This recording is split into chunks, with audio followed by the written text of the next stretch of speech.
Di sebuah daerah yang dikelilingi alam hijau dan udara yang sejuk, ada banyak cerita tentang perjuangan. Cerita tentang orang-orang yang bekerja keras, bertahan, dan terus mencoba bangkit di tengah perubahan zaman. Kabupaten Kuningan dikenal sebagai kota asri. Tapi di balik keindahannya, ada tantangan nyata yang sedang dihadapi, terutama dalam sektor ekonomi. Banyak UMKM lokal yang sebenarnya punya potensi besar, namun harus berjuang keras.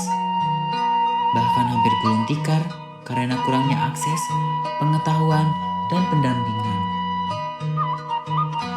Pendidikan ekonomi menjadi salah satu kunci penting.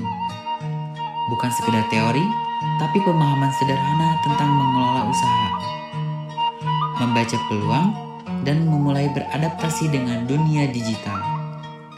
Dari hal-hal kecil inilah perubahan bisa dimulai. Di tengah cerita itu, perkenalkan, nama saya Sulanjana dan saya berasal dari Kabupaten Kuningan. Saya percaya jika pendidikan generasi muda dan pelaku UMKM bisa berjalan bersama, ekonomi lokal akan kembali hidup. Kuningan bukan hanya kota yang indah, tapi juga kota yang kuat dan mandiri.